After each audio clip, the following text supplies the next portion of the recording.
दोस्तों, आपका स्वागत है रात की दहशत में। ऐसी डर भरी कहानियां सुनने के लिए तैयार रहिए। क्या आपने कभी सोचा है कि एक डांस किसी के लिए मौत की वजह भी बन सकता है? आज से 505 साल पहले यानी कि 1518 में फ्रांस के स्टारबर्ग शहर में एक ऐसी विचित्र घटना घटी जिसने लोगों के होश ही उड़ा दिए थे।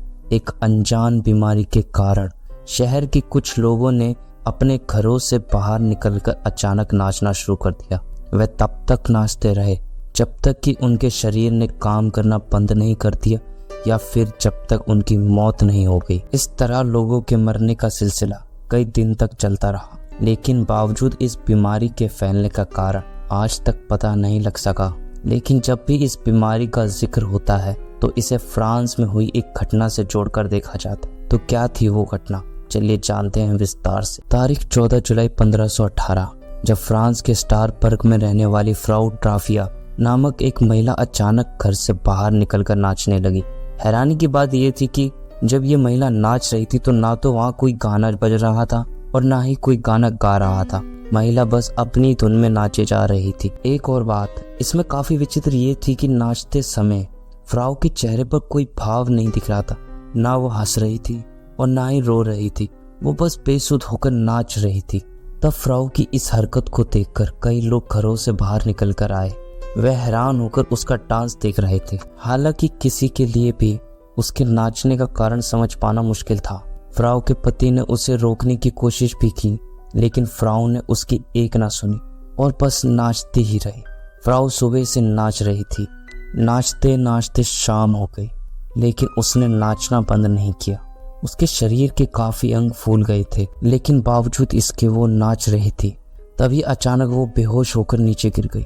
पति उसे उठाकर घर ले गया, लेकिन ये क्या, अगले दिन सुबह उठते ही उसने फिर से नाचना शुरू कर दिया।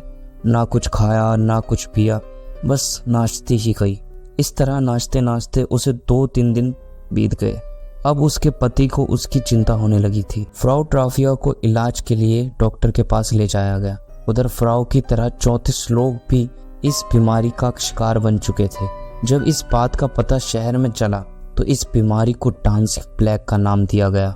बीबीसी की रिपोर्ट के मुताबिक अगस्त महीने तक नाचने वालों की संख्या 100 के पार हो चुकी थी। कहा जाता है कि ये एक तरह का इन्फेक्शन था जिस कारण लोग बेवजह नाच रहे थे। इस केस में लोग डांस करना शुरू तो कर देते थे और वे रुकने का नाम ही नहीं लेते थे जब तक कि उनका शरीर काम करना ना बंद कर दे या उनकी मौत ना हो जाए। इस तरह की घटना लगातार बढ़ती जा रही। नाचने वाले लोगों की संख्या बढ़ती ही गई। कई लोग इस कारण गंभीर रूप से बीमार हो गए तो कई लोगों की इससे मौत हो गई। जब इस तरह से लोगों की मौत होने लगी तो प्रशासन ने इसे गंभीरता से लेना शुरू कर दिया। पहले तो डॉक्टरों को लगा कि ये किसी तरह की नेचुरल बीमारी है, शरीर में ब्लड टेम्परेचर बढ़ने से ये हो रहा है। डॉक्टरों ने तो अपनी थ्योरी दे दी थी, लेकिन मरने वालों की संख्या दिन बर दिन बढ़ती जा रही थी। मौत का सिलसिला खत्म नहीं हुआ। ऐसे में डॉक्टरों ने सुझाव दिया कि लोगों को ऐसे ही नाचने दिया जाए। जब उनका बॉडी टेम्परेचर कम हो जाएगा तो वह नाचना खुद बंद कर देंगे। इस तरह के मरीजों के लिए अलग व्यवस्था की गई। एक खाली जगह को डांस फ्लोर में तब्दील कर दिया गया। कुछ डांसर्स को वहाँ रखा गया जो उनके साथ डांस करें, पर इससे कोई फायदा नहीं हुआ। मरने वालों की संख्या बढ़ने लगी। न्यूयॉर्क पोस्ट के मुताबिक फिर कुछ लोगों ने इस घटना को अंधविश्वास से भी जोड़ना शुरू कर दिया। उनका मानना था कि यह सेंट वाइट्स के श्राप के कारण हो रहा है। दरअसल कई सदियों पहले सेंट वाइट्स नामक एक संत था जिन्हें फ्रांस के लोग काफी मान्यता देते थे कि सेंट वाइट्स नाच गाकर लोगों के अंदर की बीमारियों को ठीक करते थे। लोगों ने फिर इस बीमारी को ठीक करने के लिए एक नया तरीका खोज निकाला।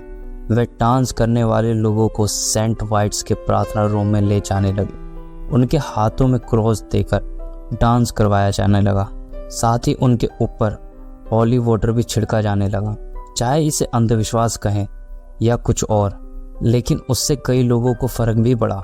कई लोग इससे ठीक होने लगे। हालांकि कई लोगों की इस प्रक्रिया के बिना भी हालत में सुधार आया। खैर जो भी हो, ये बीमारी 2 महीनों तक चली और 400 लोगों को इसमें अपनी जान गंवानी पड़ी। लेकिन तब से लेकर आज तक कई वैज्ञानिकों ने इस पर अपनी थ्योरी भी थी। वैज्ञानिकों का मानना था कि ये लोगों के अंदर ये बीमारी एर्गोट फंगी टॉक्सिक और कार्सिनोजेनिक रिएक्शन के कारण हुई थी, यानी कि ये बीमारी फूड पॉइजनिंग के कारण हुई। दरअसल एर्गोट फंगी गेहूं और मक्के जैसे अनाज की फसलों में होता है। इस तरह के फंगस दिमाग में जाकर ड्रग्स की तरह असर करते हैं, जिससे कि लोगों के अंदर हेलुसिनेशन जैसी स्थिति बन जाती है। वो खुद पर कंट्रोल नहीं कर पाते। ऐसे में मरीज की बॉडी भी रिएक्ट करती है। हालांकि इस थ्योरी को फेमस लेखक जॉन वॉलर ने पूरी तरह से गलत बताया। उनका कहना था कि जिस इलाके में ये शुरू हुआ था वहाँ के लोग बहुत ज़्यादा अंधविश्वासी थे। काफ़ी समय से वहाँ के लोग भुखमरी और सूखे से जूझ रहे थे, जिस कारण उन्हें एक मानसिक विकार ने घेर लिया था। इस कारण वे लोग इस तरह की हरकतें कर रहे थे, जिसका खुद भी उन्हें अंदाज़ा नहीं था कि वे क्या कर रहे हैं। जॉन ने इस पर एक किताब भी लिखी थी जिसका नाम था a time to dance a time to die. उन्होंने इस पर एक और किताब भी लिखी, the dancing plague the strange true story of an extraordinary illness.